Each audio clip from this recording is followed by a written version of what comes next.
نحمدہ و نصلی علی رسول الکریم اما بعد فاعوذ باللہ من الشیطان الرجیم بسم اللہ الرحمن الرحیم ومن یؤت الحکمہ فقد اوتی خیرا کثیرا اما بعد۔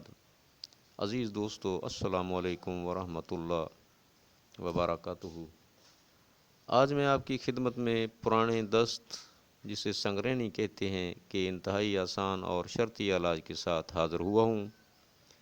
اس مرض میں کھائی ہوئی غذا کے کچے اجزاء دستوں کی صورت میں خارج ہوتے رہتے ہیں۔ جسم کو غذا نہ ملنے کی وجہ سے کمزور اور نحیف ہو جاتا ہے۔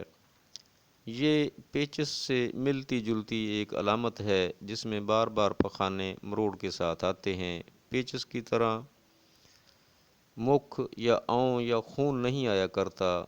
بھوک شدید لگتی ہے، مگر مریض جب کوئی چیز کھاتا ہے فوراً پکانے کی حاجت ہو جاتی ہے۔ رات دن پیٹ میں ہوا سے گڑگڑ سی ہوتی رہتی ہے۔ کبھی کبھی قبض، کبھی دست آنے لگتے ہیں۔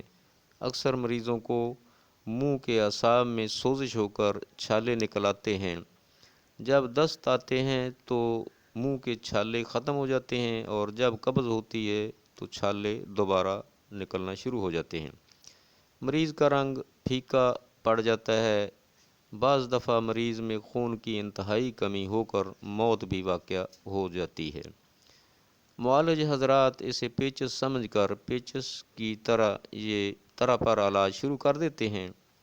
کھانے کے لیے تر گرم یا تر سرد غذائیں استعمال کرنے کا مشورہ دیتے ہیں۔ قبض کے لیے کسٹریل وغیرہ پلاتے ہیں۔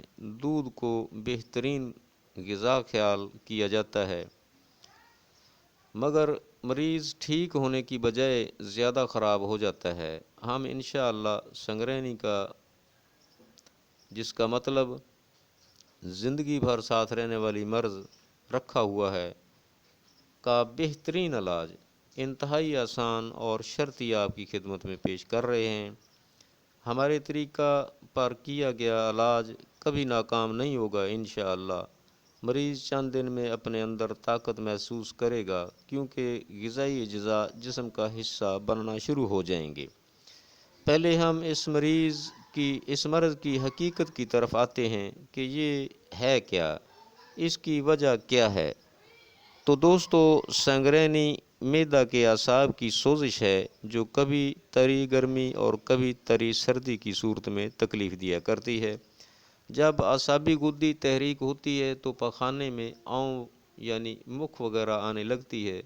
پیٹ میں مروڑ ہوتا ہے، اکثر قبض ہو جاتی ہے۔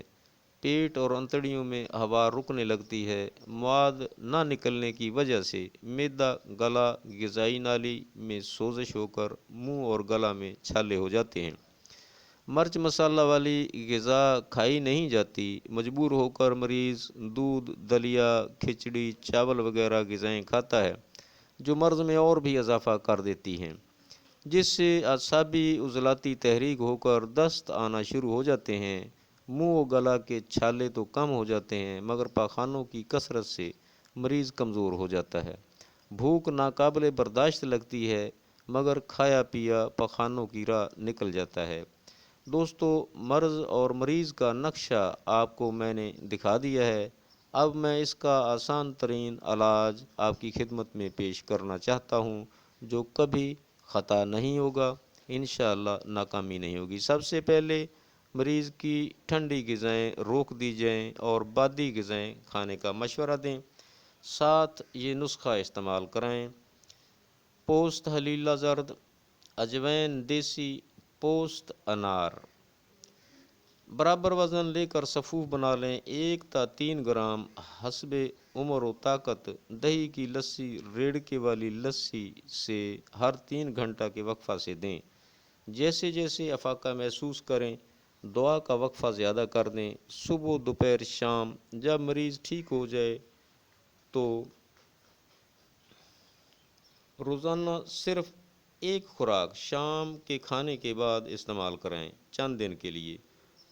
امید ہے ہماری یہ ویڈیو آپ کو پسند آئی ہوگی۔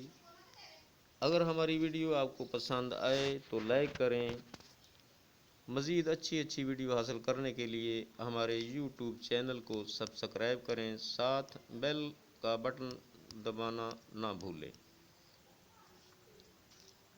شکریہ۔ آئندہ ملاقات تک کے لیے اللہ حافظ۔ السلام علیکم ورحمۃ اللہ وبرکاتہ۔